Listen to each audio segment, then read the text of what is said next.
جزا کے ذریعے سے، آرام اور آسائش کے ذریعے سے اس کو کسی مشکل کا سامنا نہیں کرنا پڑا. لیکن اب ایک کافر ہے جس کی موت جو ہے وہ سختی کے ساتھ ہے، تو اس کا مطلب یہ ہے یا اسے آخری دور میں جو میجورٹی کفار کے ساتھ ہوتا ہے کہ ان کی آخری زندگی سے جو بڑھاپا جب ان کا شروع ہوتا ہے اور جو وہ نرسنگ ہومس میں زندگی گزارتے ہیں یا ہاسپٹلس میں آخری اپنی عمر گزارتے ہیں، تو وہ میجورٹی کا تکلیف دہ وقت شروع ہو جاتا ہے. یعنی جو ڈاکٹرز ہیں وہاں کے، ان سے باقاعدہ میری اس موضوع پہ بات ہوئی ہے، تو وہ کہتے ہیں کہ ان کی زندگی ایسے ہے کہ جیسے ایک ویجیٹیبل ہے کہ جو مشینز کے اوپر زندگی گزاری جا رہی ہے اور اتنی تکلیف میں ہے اور لونلی نیس ہے، تنہائی ہے، اور اس کے بعد جو ہے وہ تکلیف کے ساتھ موت ہوتی ہے. تو یہ سب کیا ہے کہ یہ جو پچھلے اس کے اچھے اگر کوئی اعمال تھے تو ان کی جزا پہلے ہی دی جا چکی. اب اس کے جو گناہ ہیں اور سب سے بڑا جو اس کا کفر ہے، جو شرک ہے، اس کی جو سزا ہے وہ ابھی زندگی سے ہی شروع ہو گئی، اور وہ اس طرح زندگی میں آخری جو ایام ہیں اس میں اس سزا کا سامنا کرنا پڑے گا، یہاں تک کہ سخت موت کا سامنا کرنا پڑے گا، اور پھر وہ اپنی برزخی جہنم اور قبر کے عذاب سے متصل ہو جائے گا. تو یہ دونوں جو چیزیں ہیں یہ ہیں کافر کے حوالے سے، کہ ایک کافر کی موت ہے کہ جو سخت ہے اور آسان ہے. دوسری طرف ہمارے پاس مومن ہے کہ مومن کی موت نرمی کے ساتھ اور مومن کی موت سختی کے ساتھ. تو دیکھیں اگر مومن کی موت نرمی کے ساتھ ہے، اس کا مطلب ہے کہ جو بھی سختیاں انسان موت کے وقت برداشت کرتا ہے یا طویل بیماری میں برداشت کرتا ہے یا کسی بھی وقت بیماری میں برداشت کرتا ہے، تو وہ سب گناہوں کی بخشش اور گناہوں کے جھڑنے کا سبب بنتا ہے. تو اگر اس کی موت آسانی کے ساتھ ہو رہی ہے یا اس سے پہلے کوئی تکلیف نہیں ہوئی ہے، تو اس میں ایک پہلو تو یہ ہے کہ ہو سکتا ہے کہ اس سے تمام گناہ معاف ہو چکے ہوں اور وہ اب جو ہے آرام کے ساتھ اس دنیا سے رخصت ہو رہا ہے اور اپنی برزخی جنت اور قبر سے متصل ہو رہا ہے. تو ایک تو یہ صورت ہے. دوسری یہ صورت ہے کہ اگر اس کی موت سختی کے ساتھ ہو رہی ہے تو اس سے کہیں بھی یہ نہیں کہا جا سکتا کہ وہ کوئی گناہ گار انسان بہت زیادہ ہے کہ اس کو عذاب شروع ہو گیا ہے. وہ عذاب نہیں ہے بلکہ وہ نعمت ہے، اس لیے کہ خداوند عالم سختی کے ساتھ موت یا جو بیماری میں سختیاں اور تکلیفیں برداشت کرنی پڑتی ہیں اس کے نتیجے میں اسے اس دنیا میں ہی پاک کر دیتا ہے، جتنی تکلیفیں یہیں دے دیتا ہے. اور یہاں کی جو تکلیف ہے اور یہاں کی جو مشکل ہے اس دنیا کی، وہ تو کچھ بھی نہیں ہے. وہ تو آگ کے مقابلے میں ایسے جیسے کہ ٹھنڈی آگ، تحمل ہی نہیں ہو سکتے، نہ ہمارے اجسام نہ ہماری ارواح اس عذاب کو برداشت کرنے کی متحمل ہو سکتی ہیں. تو خداوند عالم ہم سب کو اس عذاب سے محفوظ رکھے. تو وہ ایک اللہ کی طرف سے کرم ہوتا ہے مومن کے اوپر کہ اس کے اوپر اسی دنیا میں سختی گزار دیتا ہے کہ اس کے بعد پھر جب وہ قبر میں جاتا ہے تو اس کے تمام گناہ گویا کہ جھڑ چکے ہوتے ہیں، معاف ہو چکے ہوتے ہیں، اور وہ اپنی برزخی جنت میں تمام نعمتوں کا مزہ چکھتا ہے. اور اس کے علاوہ ایک صورت یہ ہے کہ ایک مومن ہے یا ایک کافر ہے جس کی آسانی کے ساتھ موت ہو گئی ایک دم سے. تو یہ نہیں کہا جا سکتا کہ چلتے پھرتے موت ہو گئی یا ایک دم سے موت ہو گئی یا نیند میں موت ہو گئی، بالکل کوئی آثار ہی نہیں تھے، بالکل صحیح تھے، تو وہ کوئی اچھی بات ہے. ایسا نہیں کہا جا سکتا. کیوں نہیں کہا جا سکتا؟ کہ دیکھیے یہ ایک امتحان گاہ ہے، دنیا ایک امتحان گاہ ہے. دنیا یہاں مزے لینے کے لیے یا ان مزوں سے آپ کوئی انسان آرام دہ یا مزے کی زندگی گزار رہا ہے تو اس سے آپ کچھ اخذ نہیں کر سکتے کہ وہ کوئی بہترین انسان ہے. یہ تو ہر ایک کے مختلف سرکمسٹانسز اور مختلف آزمائشیں ہیں. تو اگر چلتے پھرتے اور ایک دم سے موت آ جاتی ہے تو ایک طرح سے وہ تکلیف دہ ہے، کیونکہ انسان تیار ہی نہیں ہے دوسرے جہان میں جانے کے لیے. انسان آگے کے مراحل کے لیے تیار نہیں ہے، اس کی کچھ بھی تیاری نہیں ہے. ایک سفر ہے جو آگے اتنا طویل درپیش ہے کہ جو ہزار سالوں پہ محیط ہے، اور اس کے لیے آپ کی کوئی تیاری نہ ہو. ابھی آپ جیسے اپنے گھر میں بیٹھے ہیں، ایک دم آپ کو کوئی کہے کہ اٹھو اور چلو اور ایک لمبے سفر پہ لے جائے، اور آپ کے پاس کوئی زیادہ راہ نہیں ہے، کوئی تیاری نہیں ہے، آپ نے خدا حافظ نہیں کہا اپنوں کو، پیاروں کو، جو چیزیں تھیں جو حقدار تھے اس کے ان کو ان کے حوالے نہیں کیا، کسی کا حق آپ کے اوپر باقی تھا تو وہ آپ نہ ادا کر سکے نہ معاف کرا سکے. تو اس سے کیا ہے, اس سے آگے آپ کو پریشانیاں ہی پریشانی. اس کے برعکس اگر کسی کو بیماری ملتی ہے موت سے پہلے, کہ جس کے نتیجے میں اسے پتا ہے کہ میری اب موت ہو جائے گی, تو اسے ایک موقع ملا ہے کہ وہ اپنی تیاری کر لے. اسے ایک موقع ملا ہے کہ وہ یہاں کے معاملات کو خوش اسلوبی کے ساتھ اور اس طرح سے کہ جو جیسے خدا ہم سے چاہتا ہے اس طرح سے وائنڈ اپ کرے, اور اس کے بعد آگے کے زیادہ راہ کے لیے سامان مہیا کرتا چلا جائے. تو یہ صورتحال ہے کہ جو اگر ہم سمرائز کریں مختلف طرح کی سچویشنز کو, تو آپ کے سوال کا جواب اس طرح جی سے. خانم, لیکن ایک دو سوال میرے اس میں سے اور اٹھ رہے ہیں. ایک یہ سوال کہ جیسے آپ نے بولا کہ ہمیں جب کوئی بیماری ملتی ہے تو ہمیں اللہ موقع دیتا ہے کہ ہم ابھی بھی جیسے اپنے اعمال سدھار لیتے ہیں, ہمارے پاس وقت ہوتا ہے. لیکن جیسے ہم بہت سے ہمارے جو بزرگ ہو جاتے ہیں, کبھی کبھی ایسے میں وہ اپنے جیسے پیشنٹس ہو جاتے ہیں, کسی کو یادداشت کی پرابلم ہوتی ہے, اپنے سینسز ان کے کام نہیں کر رہے ہوتے ہیں, تو ایسے میں تو وہ جو دے آر ناٹ, مطلب جیسے کہتے ہیں نارمل نہیں رہ جاتے, وہ ایک انسان جیسے جو اپنے ہوش میں ہو, حواس میں ہو, تو ایسے میں ان کے لیے کیا کہیں گے کہ ان کو اللہ کیسے ان کی عبادات کو کیسے قبول کرتا ہے, کیا کرتا ہے؟ نہیں, وہ تو دیکھیے نا, اگر ایک تو سچویشن ہے وہ عبادت کر ہی نہیں سکتے, تو وہ ایک بالکل الگ سچویشن ہے, کیونکہ ان کے اوپر وہ تکلیف ہے نہیں, جی تکلیف شرعی ان پہ سے معاف ہو گئی ہے. لیکن اگر وہ عبادت کر سکتے ہیں اور جیسی تیسی وہ عبادت کر رہے ہیں, تو وہ بھی خداوند عالم قبول کرنے والے. اور عبادت ایک اپنی طرف ہے, وہی بات ہے کہ مہلت ملنا اور اس میں انسان کو مہلت ملے, وہ فائنڈ آؤٹ کر رہا ہے, وہ ایک الگ چیز ہے. لیکن تکلیف تو بہرحال گزر رہی ہے نا, جی تکلیف تو وہ شخص سہ رہا ہے, تو وہ جو تکلیف کا سہنا ہے وہی بخشش کا سبب بنتا ہے, وہی گناہوں کے جھڑنے کا سبب بنتا ہے, کیونکہ تکلیف برداشت کر رہا ہے. تو جتنی زیادہ تکلیف وہ اس دنیا میں برداشت کر کے جاتا ہے مومن, وہ اس کے گناہوں کے بخشش کا سبب ضرور بضرور بنتا ہے, گناہ اس کے جھڑتے ہیں. اور طویل بیماری کے بعد تو گویا وہ ایسے جاتا ہے جیسے اس کے کوئی گناہ باقی ہی نہیں رہے. تو چاہے وہ ہوش و حواس میں نہ بھی ہو, یا وہ نحیف ہو, کمزور ہو, کہ وہ اتنی عبادات اتنی اچھی طرح نہیں گزار سک رہا, یا بڑھاپے میں جیسے کہ بھولنے کا مرض ہو جاتا ہے, جی اور یادداشت اتنی زیادہ نہیں کام کرتی, طاقت اتنی زیادہ نہیں رہتی, تو اس کا مطلب یہ نہیں ہے کہ وہ گناہ جھڑ نہیں رہے, گناہوں کے جھڑنے کا سبب تو وہ بن رہا ہے. جی جی. اچھا خانم, اسی سے ایک اور سوال بھی ہے کہ جیسے ابھی کووڈ-19 میں بہت سے لوگ بیچارے جن کی موتیں ہوئی ہیں ابھی, تو ایسے میں کئی جگہوں پر ایسا جہاں پہ غسل و کفن تک مہیا نہیں ہوا, اور ایسے ایسے مومن اور ایسی مومناؤں کے بارے میں سنا ہے جس کے مطلب جن کو ہم لوگ کہتے نہیں کہ ان کو ہمیشہ سے سنتے آئے ہیں کہ اتنے مومن ہیں یا مومنہ ہیں, اور بیچاری ان کو ایسے وقت میں ایک دو لوگوں کو سنا, بڑا افسوس ہوا کہ ان کو غسل و کفن تک نہیں ہو پایا ان کا. تو یہ بھی اللہ کی مصلحت ہے. بے شک. اور یہ دیکھیں, اس کو کوئی اگین میں نے کہا کوئی بھی سچویشن ایسی نہیں ہے کہ جو بالکل کہا جائے کہ یہ کسی کی بخشش یا کسی کے عذاب کی وجہ بن رہی ہے. کوئی بھی ایک سچویشن بخشش کی وجہ بن سکتی ہے, کوئی بھی ایک سچویشن عذاب کی وجہ بن سکتی ہے. اب جی یہ ایک طرح سے مظلومیت میں موت ہے, جی کہ اس کی مظلومیت میں موت ہے نا, کہ وہ جو جنازہ تشیع ہوتا ہے کہ ایک پراپر طریقے سے غسل و کفن ہے, نماز جنازہ ادا کی جا رہی ہے, اور زیادہ سے زیادہ لوگ اس میں شریک ہوتے ہیں, تو ایک طرف تو وہ اچھی بات ہے.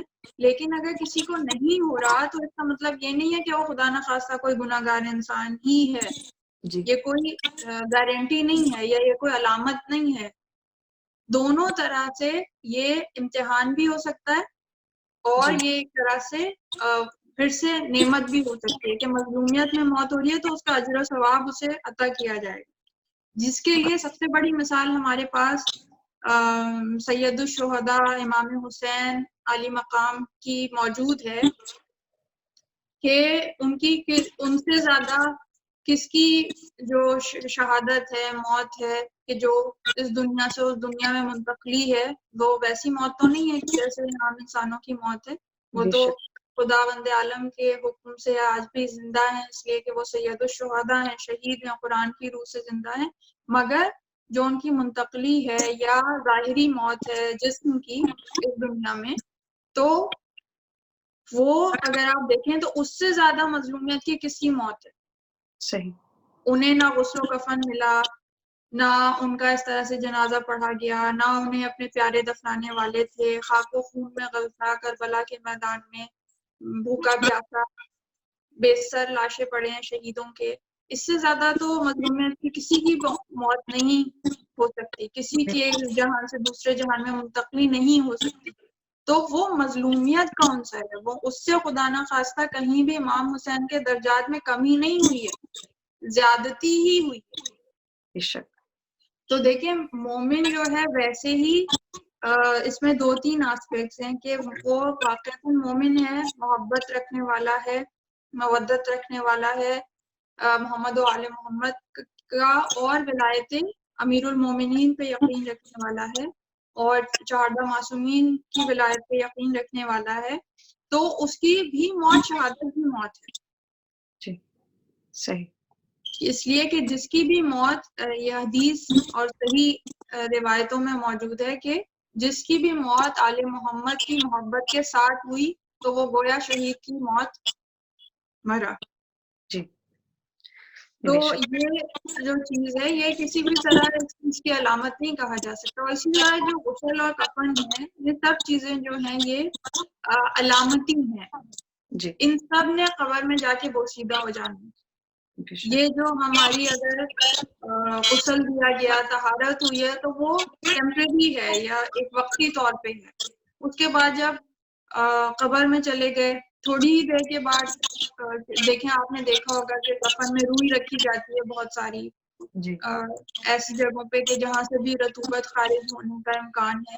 تو وہ کیوں رکھی جاتی ہے؟ اسی لیے کہ کچھ بھی اگر نجاست ہو تو وہ اس میں جذب ہو جائے، کفن اس سے نجس نہ ہو. تو نجاست تو نکل رہی ہے اور کسی بھی وجہ سے وہ نجاست آ جائے گی تو طہارت ایسا باقی نہیں رہے گی. جب جسم ہی نہیں باقی رہے گا تو وہ طہارت بھی علامتی ہے، وہ کفن بھی علامتی ہے. اصل طہارت روح کی طہارت ہے، روح کے جو باقی رہنے والے، اس کو تو کوئی چیز نجس کر ہی نہیں سکتا سوائے کفر و شرک کی نجاست کی. تو اگر وہ نجاست نہیں ہے تو پھر طاہر ہی طاہر ہے. یہاں تک کہ روایتوں میں موجود ہے کہ حضرت امام جعفر صادق علیہ السلام فرماتے ہیں کہ یہ جو وضو اور غسل ہم پہ واجب ہے، کہ جو ہم نے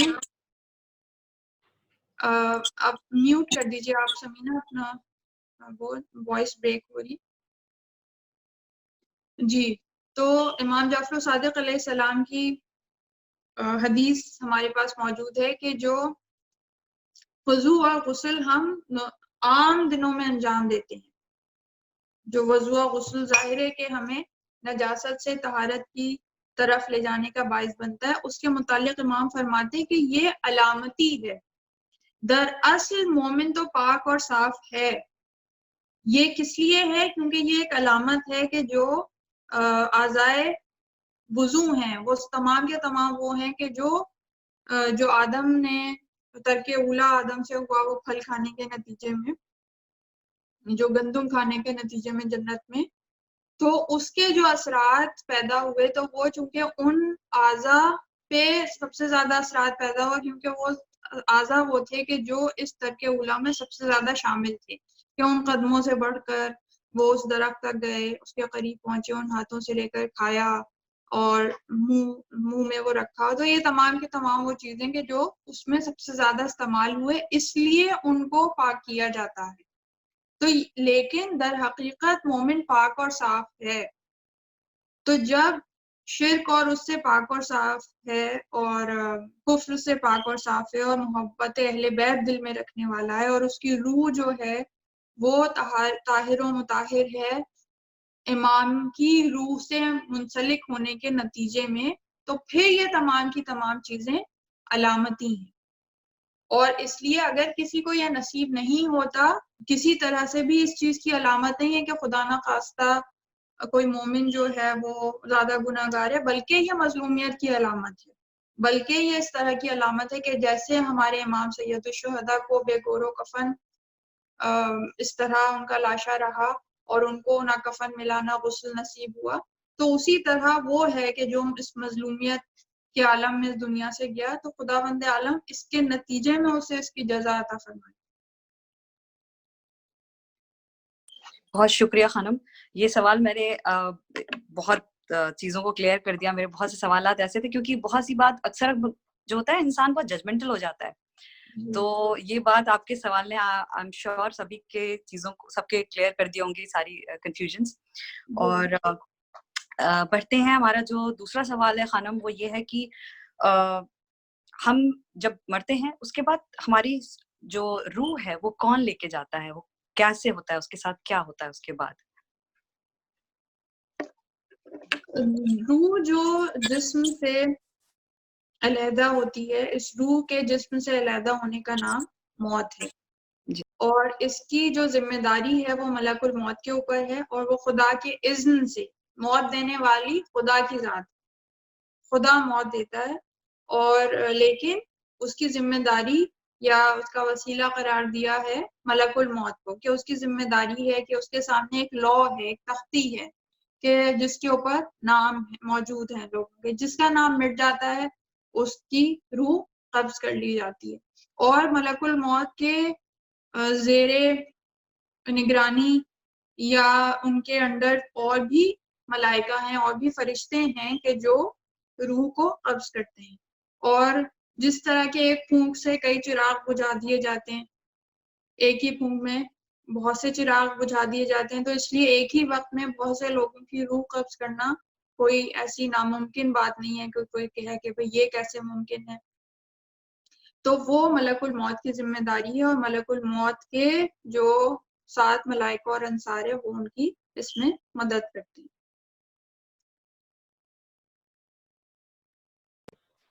ہاں بہت شکریہ خانم.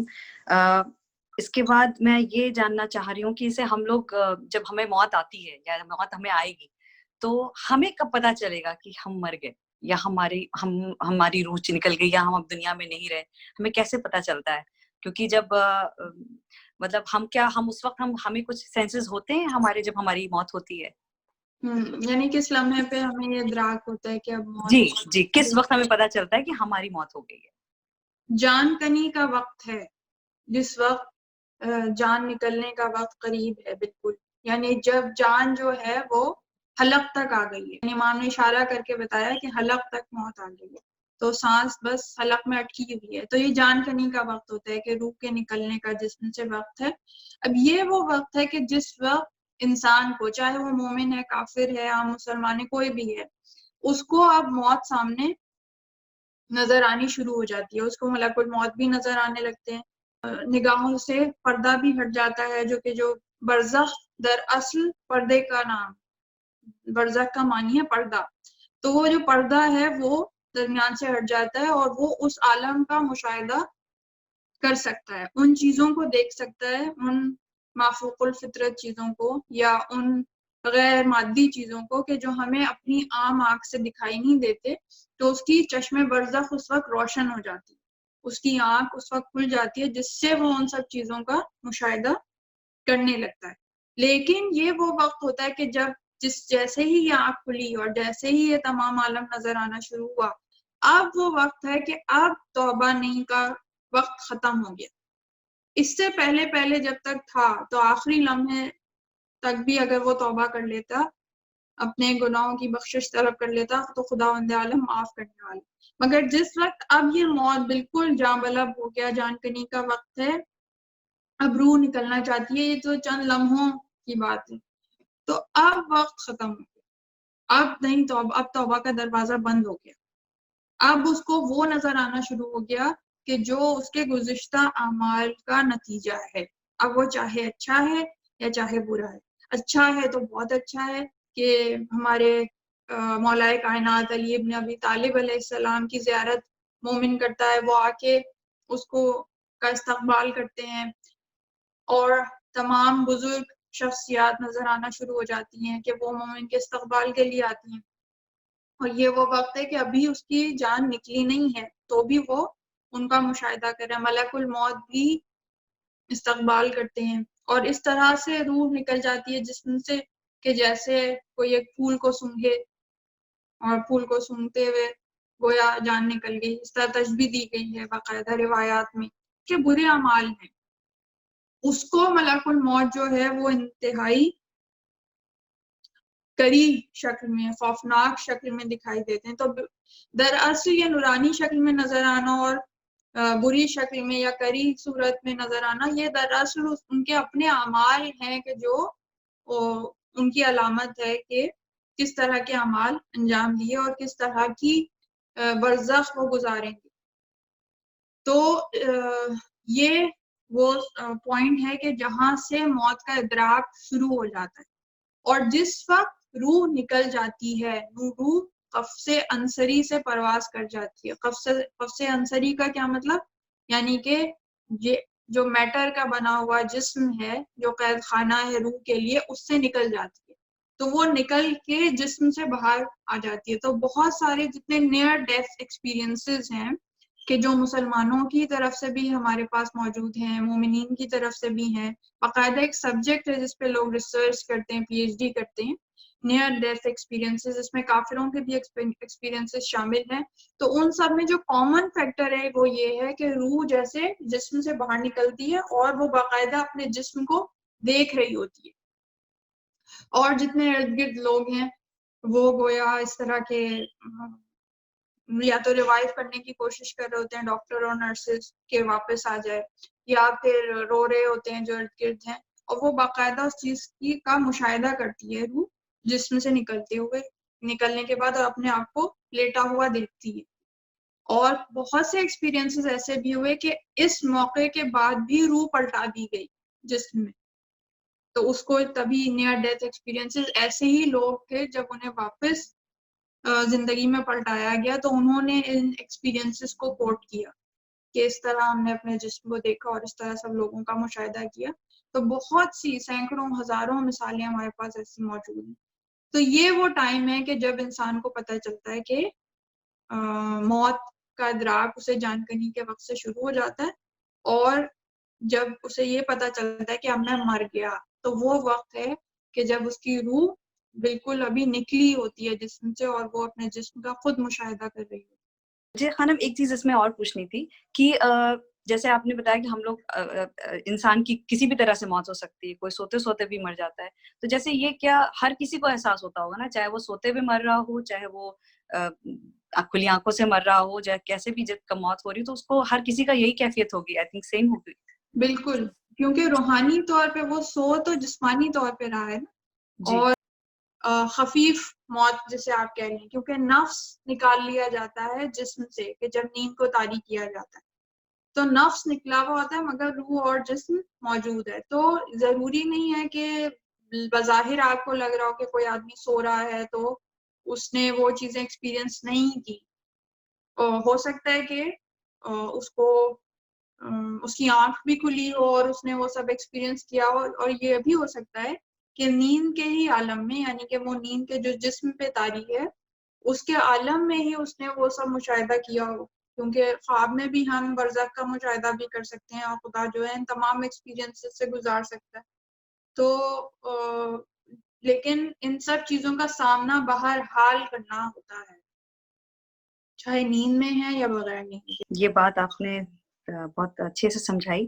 اور میرا جو دوسرا سوال ہے وہ یہ ہے کہ اب جب ہماری موت ہو گئی, ہمیں پتہ چل گیا, اب ہم دفن ہو گئے, تو اکثر ہوتا ہے ہم لوگ سب کہتے ہیں آج پہلی رات ہے, بڑی مطلب تکلیف کی رات ہے, سب بڑے پریشان, گھر والے بھی پریشان ہوتے ہیں.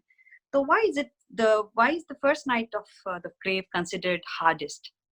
اسے سب سے زیادہ سخت رات کیوں کہا جاتا ہے اس کو, پہلی رات قبر میں؟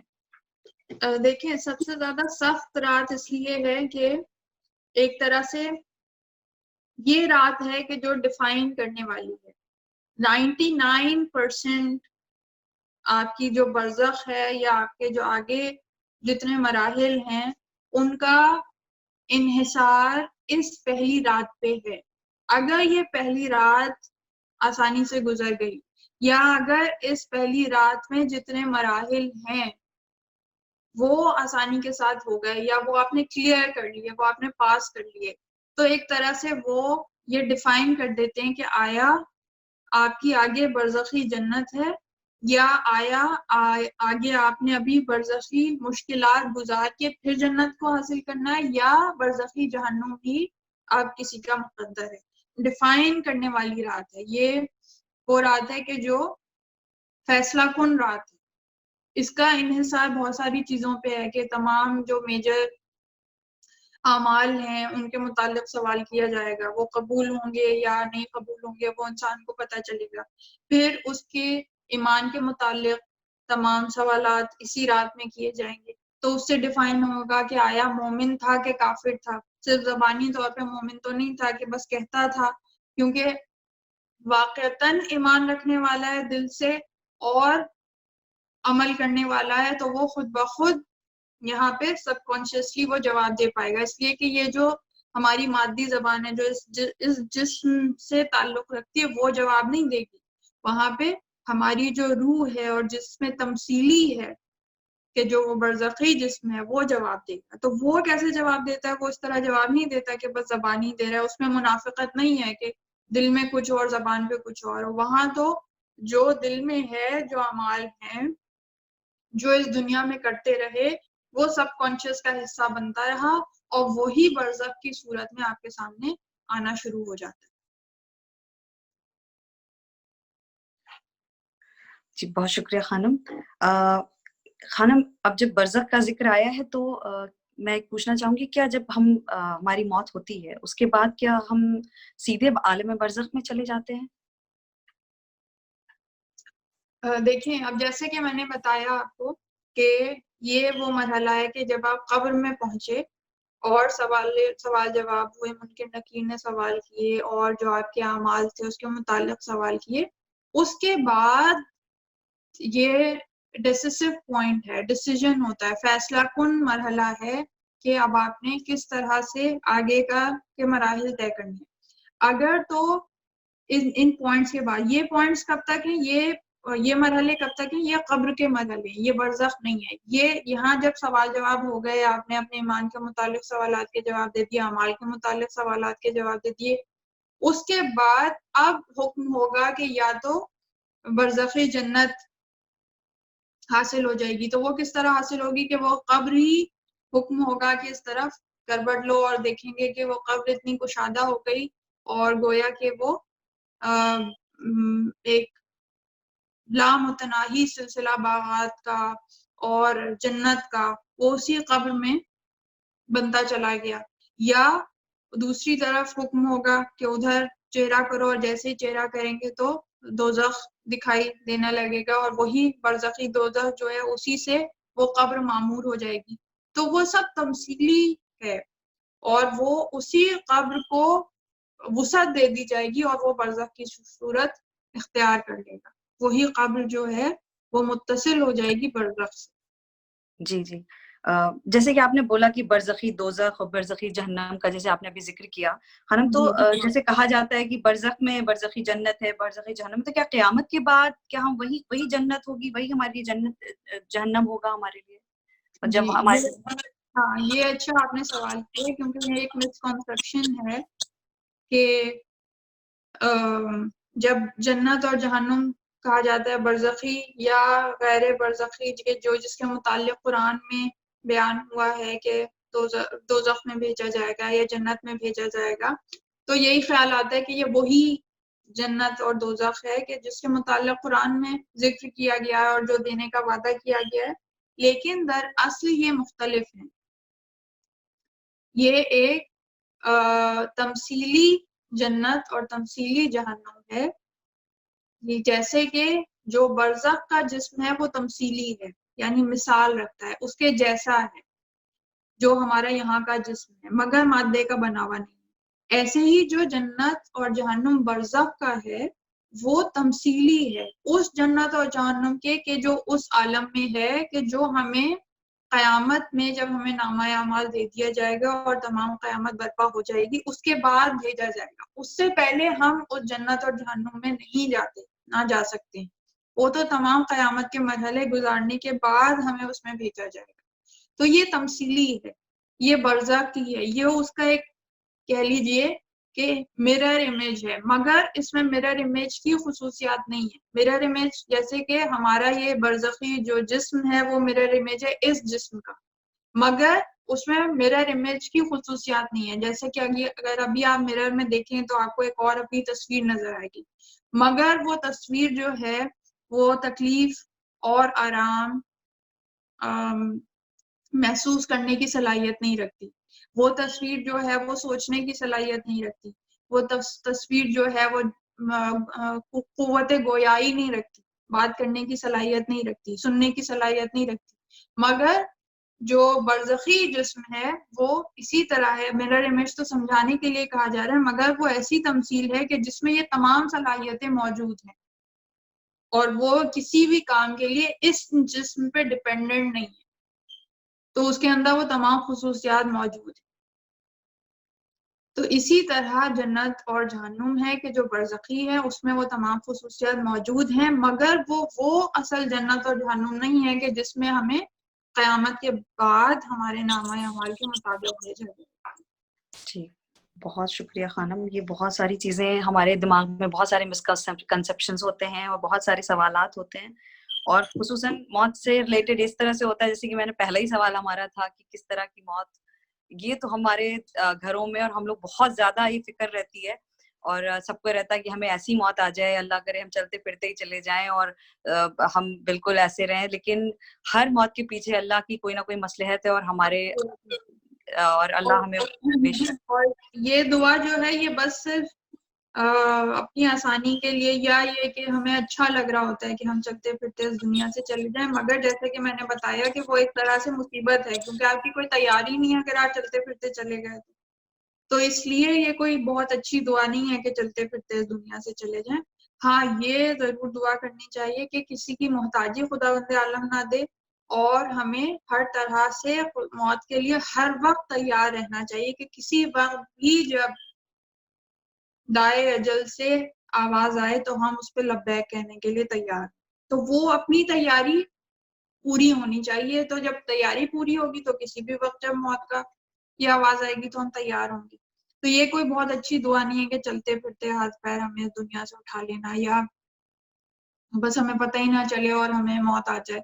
تو اس کا کیا مطلب ہے؟ کہ اس کا مطلب ہے کہ کوئی تیاری نہیں ہے. اور دوسری جیسے آپ نے کہا نا کہ موت کے متعلق مسکانسیپشنز ہیں کہ اس موت کو اچھا سمجھا جاتا ہے، یا اس تاریخ پہ موت آ جائے تو اسے اچھا سمجھا جاتا ہے. یہ بھی کچھ زیادہ تر ہمارے پاس جو ہے یہ سنی عقائد سے ہمارے اندر زیادہ آ گئی، اور ہندوانہ عقائد سے بھی ہمارے اندر زیادہ آ گئی، کیونکہ ہم ان کے کلچر میں رہے ہیں، ان کے ساتھ رہے ہیں. تو بہت ساری چیزیں ایسی ہیں کہ جو غیر محسوس طریقے سے ہمارے بلیفز کا حصہ بن جاتی ہیں اور ہمیں پتہ نہیں چلتا. تو یہ زیادہ تر ان کے ہاں پایا جاتا ہے، کیونکہ ان کے ہاں اس طرح کی بہت ساری چیزیں ہیں کہ بہت زیادہ اعمال پہ دار و مدار ہونے کے بجائے ان چیزوں پہ بہت زیادہ دار و مدار رکھ کے اور اپنے گناہ گار جو لوگ ہیں ان کو معاف کروانے کے لیے ایسی توجیہات نکالی جاتی ہیں کہ بھئی انہیں تو 27 رمضان کی شب ملی تو بس ان کے تو سارے ہی گناہ معاف ہو گئے، چاہے وہ اپنے دور میں بڑے ظالم و جابر رہے ہوں. تو ایسا ممکن نہیں ہے کہ جو ظلم اور جبر کرتا رہا ہو صرف 27 رمضان میں مرنے کی صورت میں خداوند عالم اس کو بخش دے گا. وہ تو عادل ہے، اور جو بھی اس نے اعمال انجام دیے ہیں اس کو عدل کے مطابق اس کا صلہ دیا جائے. جی بہت شکریہ خانم. نادیہ آپ کچھ کہنا چاہ رہی ہیں؟ جی بالکل خانم، بہت زیادہ ریئلی انٹرسٹنگ ٹاپک جو ہماری آج ہے نا، کیونکہ آپ پرسنلی ایم ریئلی انٹرسٹڈ جب بھی ڈیتھ کے حوالے سے ٹاپک ریز ہوتی ہے. ایک سوال ذہن میں آئی ہے، کسی نے پوچھی تھی کہ جو عالم برزخ کا سفر ہوتا ہے اگر ہم اسے اس لائف سے کمپیئر کریں in terms of time frame, تو اس کے حوالے سے ہمیں کچھ پلیز بتا دیجئے کہ جیسے ہماری زندگی جو ارتھ پہ ہوتی ہے اس زندگی میں وہ بہت شارٹ ہوتی ہے بطور عالم برزخ کے. سو اس کے حوالے سے پلیز کچھ بتا دیجئے. جی بہت اچھا سوال کیا آپ نے. جو یہاں کی ہماری زندگی ہے وہ برزخ کی زندگی سے کے مقابلے میں بہت زیادہ مختصر ہے.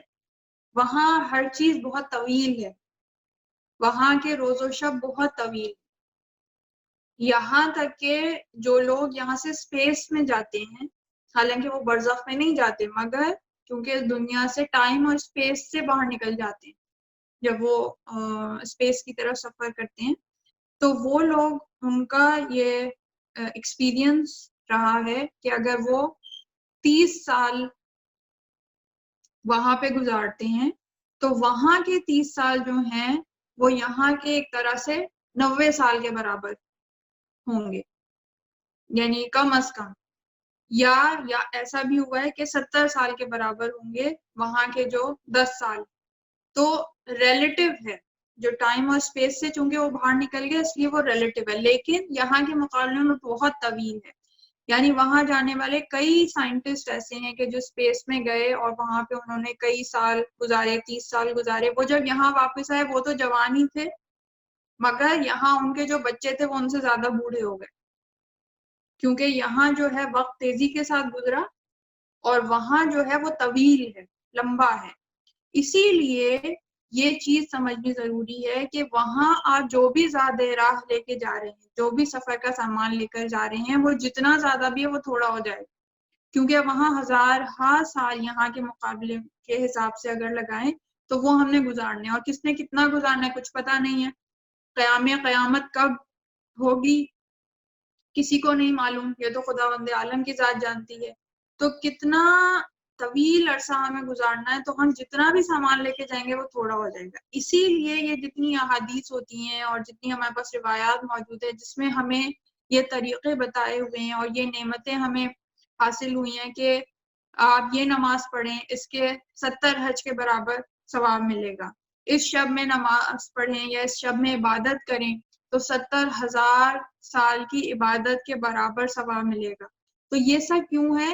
یہ سب اس لیے ہے کہ ہم اپنی اس مختصر زندگی میں تھوڑے وقت سے ہی اچھی عبادت کر رہے ہیں. تو یہ خداوند عالم کی نعمت ہے کہ وہ اس کو اتنے زیادہ ثواب سے بدل دیتا ہے، اس کا لطف ہے، اس کا کرم ہے، اور ہم اس کے ذریعے سے اپنے زیادہ راہ کا اہتمام کر سکتے ہیں. ورنہ اگر اس زندگی میں 60 سے 70 سال کی زندگی جو ہم اس دنیا میں بسر کرتے ہیں، اگر ہمارے اوپر یہ لطف و کرم نہ ہو اور اس طرح خداوند عالم ہمارے اعمال کو ملٹیپلائی ہونے کا موقع نہ دے، تو پھر یہ جو مختصر زیادہ راہ ہے، یہ ممکن ہی نہیں ہے کہ کوئی اتنا طویل عرصہ برزخ کا گزار سکے. تو اگر ہم ان نعمتوں کا مکمل طور پہ اعادہ کریں اور ان سے فائدہ اٹھائیں تو ہی ہم ممکن ہے کہ ہم اپنے برزخی سفر کے لیے ذات راہ مہیا کر سکیں. تھینک یو سو مچ خانم امبر زہرا. جیسے آپ نے ابھی یہ ٹاپک ریز کی تھی جیسے اعمال کے حوالے سے، تو ایک اور بات ذہن میں آئی ہے. a lot of the times especially right now COVID-19 کی حوالے سے a lot of deaths happening، اور بہت سے لوگ نا قرآن خوانی کر رہے ہیں، ختم قرآن کر رہے ہیں، صلوات پڑھ رہے ہیں. a lot of the times نا کہتے ہیں کہ دعا قبول ہوتی ہے، لیکن اس کی نا ایک اسپیشل پروسیس ہوتی ہے، ایک طریقہ ہوتا ہے نا کہ اپنے آپ سے پہلے دوسروں کے لیے دعا کریں. سو آپ سے یہ ان اے وے موٹیویشن والی اگر آپ ایڈوائس دے دیں ان مومنین مومنات کو جو اس وقت دوسروں کے لیے جو مغفرت کر گئے ہیں، جو اس دنیا سے چلے گئے، ان کے لیے جو وہ نماز وشت قبر پڑھتے ہیں، صلوات پڑھتے ہیں، جتنے بھی اعمال ہوتے ہیں انہیں انجام دیتے ہیں، ان کا ثواب انہیں ملے گا. So a lot of the times I feel that شاید میں غلط ہوں اس حوالے سے کہ کچھ لوگ کہتے کہ آخرت تو پتہ نہیں ہوگی کہ نہیں ہوگی. اعمال کرتے ہیں لیکن تھوڑی سی ڈاؤٹ ہوتی ہے ان کی اعمال میں نا. So if you can say something in regards to that please. یہ جو آپ کا کوشچن ہے اس کے 2 پارٹس ہیں، تو ایک پارٹ کا ہم آج جواب دیں گے آج کے سیشن میں، دوسرے پارٹ کو آپ نوٹ کر لیجئے، اس کا جواب آپ جو موت سے ریلیٹڈ ہمارا دوسرا سیشن ہے اس میں حاصل کیجیے گا، کیونکہ وہ طویل ہے اور وہ مستقل ایک الگ موضوع ہے. 2 پارٹ کیا ہیں؟ پہلا پارٹ آپ کا یہ ہے کہ جو ہم اعمال دوسروں کے لیے کر رہے ہیں، اس وقت دعا کر رہے ہیں، قرآن خوانی کر رہے ہیں، نماز وشت قبر پڑھ رہے ہیں، یا کوئی بھی ہدیہ بھیج رہے ہیں دوسرے کسی مومن کو، تو وہ ہمیں بھی فائدہ پہنچاتا ہے.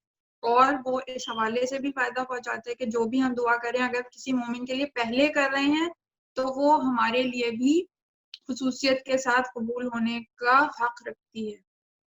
ایک تو یہ پارٹ ہے. دوسرا جو آپ کا پارٹ ہے کہ جو اعمال وہ انجام دے رہے ہیں تو اس میں شک ہے ان کا کہ آخرت برپا ہوگی یا نہیں ہوگی، پتہ نہیں ان اعمال کو ہمیں جزا ملے گی بھی کہ نہیں ملے گی، تو وہ ہاف ہارٹیڈلی کر رہے ہیں یا کامل ایمان کے ساتھ نہیں کر رہے ہیں.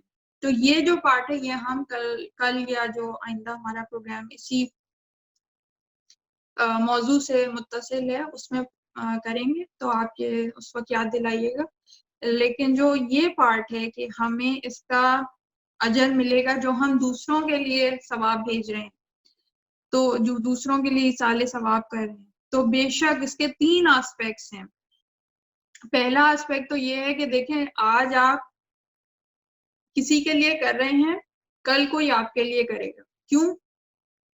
یہ دنیا جو ہے یہ مکافات عمل کی جگہ ہے. جیسا آپ عمل کرتے ہیں نیک نیتی کے ساتھ، تو وہ وقت کہ جیسے میں نے ابھی آپ کو بتایا تھا کہ آخری زندگی کا آخری وقت جب سے شروع ہوتا ہے، کہ چاہے وہ بیماری کی صورت میں، بڑھاپے کی صورت میں، جب ہم آخری دنوں میں پہنچتے ہیں جب، تو ہم ایک طرح سے ہیلپ لیس ہوتے چلے جاتے ہیں، اور اس سے پھر جان کنی کا وقت بھی ہے، موت کا وقت بھی ہے. تب ہم اپنے اختیار سے کوئی کام نہیں کر رہے ہوں گے، خود بخود چیزیں ہو رہی ہوں گی، ہمارے ہاتھ سے وہ نکل چکی ہوں گی. اس وقت وہی چیزیں کام آئیں گی کہ جو ہم نے خلوص نیت کے ساتھ اپنی زندگی میں کرتے رہے، جو ہمارا معمول تھا، وہی اعمال ہماری طرف ایک طرح سے پلٹائے جائیں گے.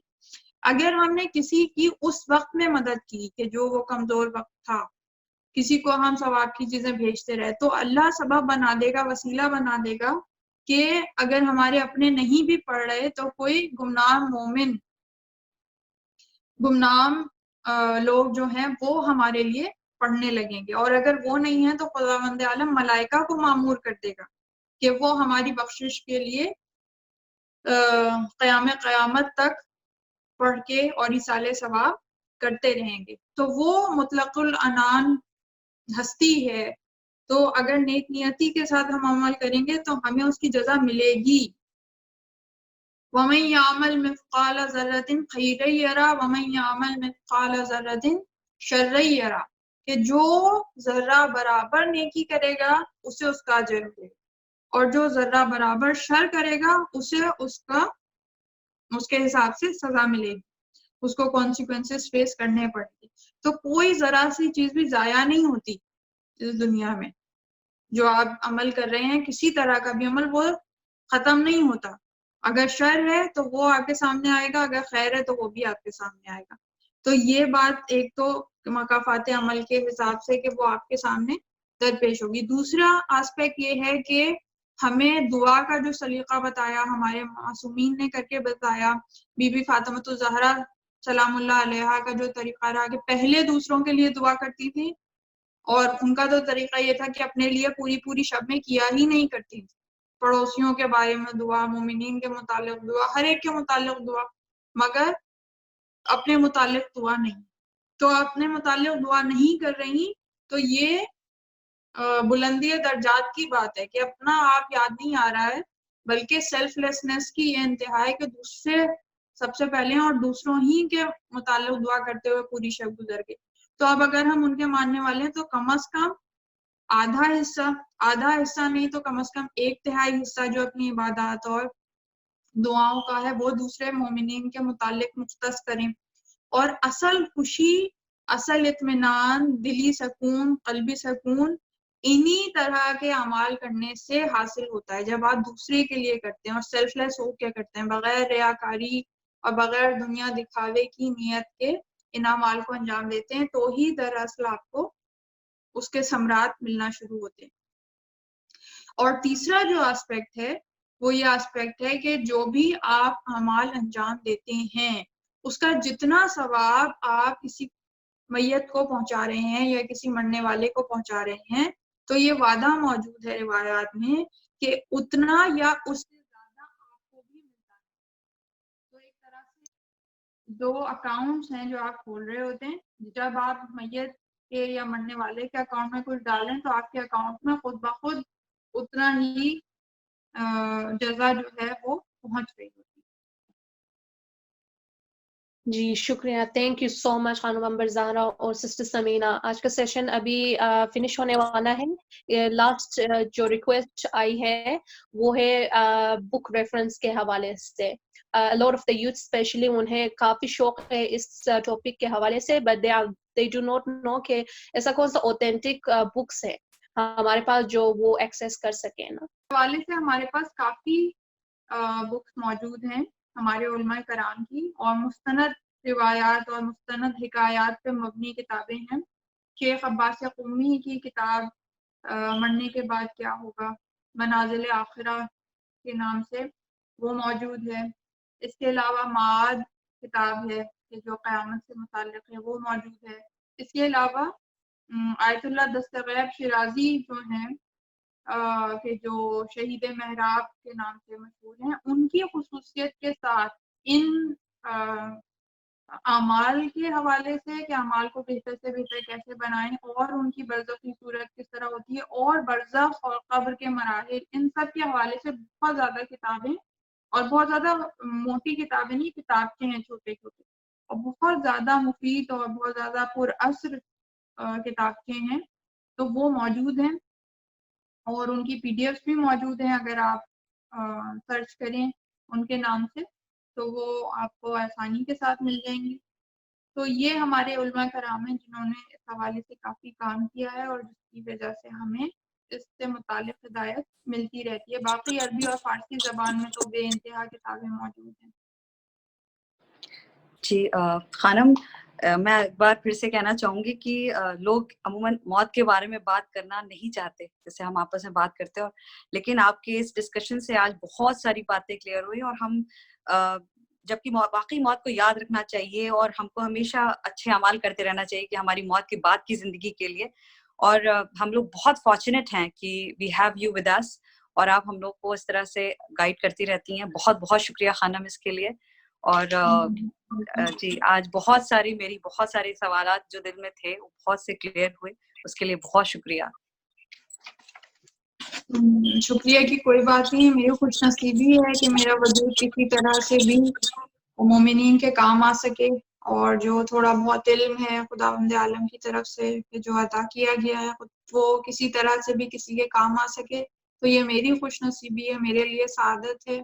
اور امید ہے کہ اس طرح کے ہم سیشنز رکھتے رہیں گے, اور اس طرح سے ہم علم معصومین علیہ السلام سے اور علم قرآن سے استفادہ کرتے رہیں گے. جی بہت بہت شکریہ خانم امبر زہرا اور سسٹر سمینا.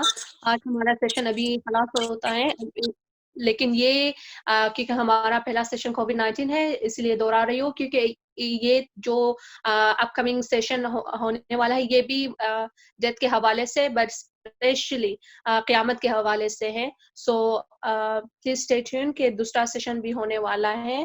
خدا حافظ.